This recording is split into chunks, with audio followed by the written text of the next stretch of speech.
नमस्कार विद्यार्थी मित्रांनो, स्वागत आहे तुमच्या आपल्या यूट्यूब चॅनलवर। आजच्या व्हिडिओमध्ये आपण राज्यसेवा पूर्व परीक्षेसाठी एक्सपेक्टेड कट ऑफ बघणार आहोत। 9 नोव्हेंबर रोजी राज्यसेवा पूर्व परीक्षा 2025 ही परीक्षा संपूर्ण राज्यभर आयोजित करण्यात आलेली होती आणि आता या परीक्षेची फर्स्ट आन्सर की आयोगाने प्रसिद्ध केलेली आहे आणि याच फर्स्ट आन्सर कीच्या बेसिसवर आपण आजच्या व्हिडिओमध्ये एक्सपेक्टेड कट ऑफ बघणार आहोत। सर्वच्या सर्व कॅटेगरींसाठी आपण आजच्या व्हिडिओमध्ये एक्सपेक्टेड कट ऑफ बघणार आहोत, म्हणून हा व्हिडिओ तुम्ही शेवटपर्यंत बघायला पाहिजे। तुमचा कुठलाही टाइम वेस्ट न करता आपण आजच्या व्हिडिओला सुरुवात करूया। तर बघा विद्यार्थी मित्रांनो, सर्वात आधी एक्सपेक्टेड कट ऑफचा जो अंदाज असतो हा अंदाज आपण कशा प्रकारे घेत असतो, तर सर्वात आधी मागील परीक्षांचे जे कट ऑफ असतात त्यांचे आपण ॲनालिसिस करत असतो। परीक्षेची काठिण्य पातळी सुद्धा महत्त्वपूर्ण आहे की पेपर किती कठीण आलेला होता, त्यानुसार सुद्धा एक्सपेक्टेड कट ऑफ हा ठरत असतो।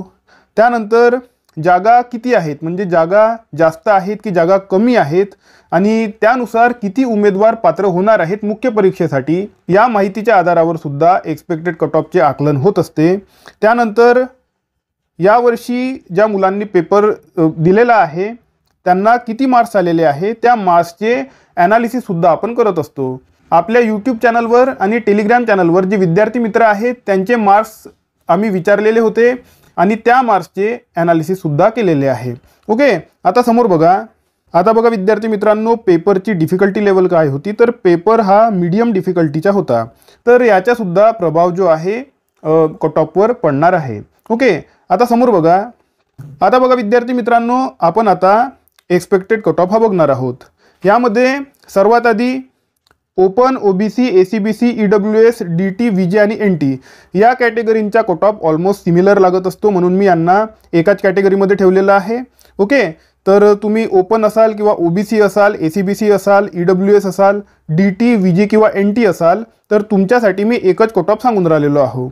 आता यामध्ये कधी कधी काय असते, एनटी मध्ये सुद्धा उपप्रवर्ग असतात। ओके, एनटी बी, एनटी सी अशा प्रकारे असतात, तर त्यामध्ये सुद्धा थोडाफार कधी कधी वर खाली कट ऑफ होत असतो, परंतु सहसा सिमिलर कट ऑफ हे लागत असतात।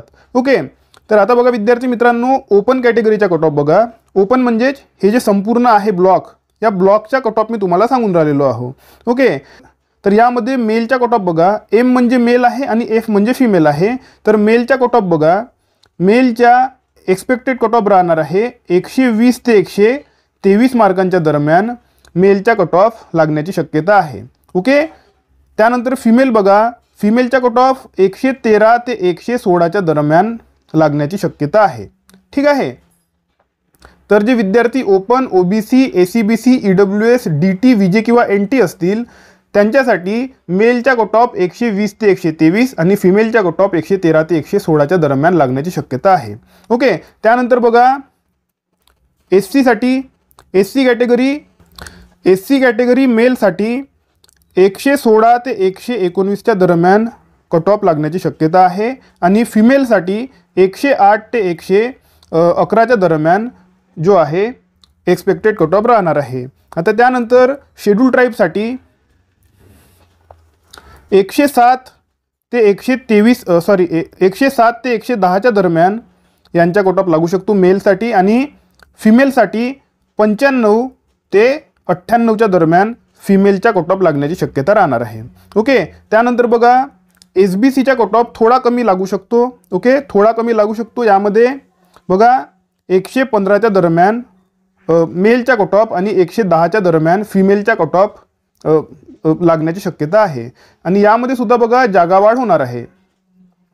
ओके, जागावाढ होणार आहे। जागावाढ झाल्यानंतर बघा 1 ते 3 मार्कांच्या डिफरन्स जागांची संख्या बघून कट ऑफमध्ये येऊ शकतो। ओके, जागा जास्त आल्या तर कट ऑफ कमी होणार, जागा जास्त वाढल्या नाही तर कट ऑफ सुद्धा तेवढा जास्त कमी होणार नाही। ज्या प्रमाणामध्ये जागा वाढतात त्या प्रमाणामध्ये कट ऑफ हा कमी होत असतो। ओके, जेवढ्या जास्त जागा तेवढा कमी जो आहे कट ऑफ खाली खाली येणार आहे। ठीक आहे, तर बघा विद्यार्थी मित्रांनो, आता हा जो एक्सपेक्टेड कट ऑफ मी तुम्हाला सांगितलेला आहे त्याच्याशी काही विद्यार्थी सहमत होतील तर काही विद्यार्थी असहमत होतील। तर तुम्हाला काय वाटते की एक्सपेक्टेड कट ऑफ किती राहू शकतो हे तुम्ही मला कमेंट सेक्शनमध्ये नक्की सांगा। याशिवाय बघा आपलं टेलिग्राम चॅनल आहे आणि व्हॉट्सॲप चॅनल सुद्धा आहे, हे दोनही चॅनल तुम्ही जे आहे जॉईन करून टाका। याची लिंक मी तुम्हाला याच व्हिडिओच्या खाली डिस्क्रिप्शन बॉक्समध्ये दिलेली आहे। त्या लिंक्सवर क्लिक करून तुम्ही आपलं टेलिग्राम चॅनल आणि व्हॉट्सॲप चॅनल जॉईन करून घेऊ शकता। आता आपण भेटूया आपल्या पुढच्या व्हिडिओमध्ये। तोपर्यंत अभ्यास करत राहा। या व्हिडिओला लाईक करा, चॅनलला सबस्क्राईब करा आणि बेल आयकॉन प्रेस करून टाका। धन्यवाद।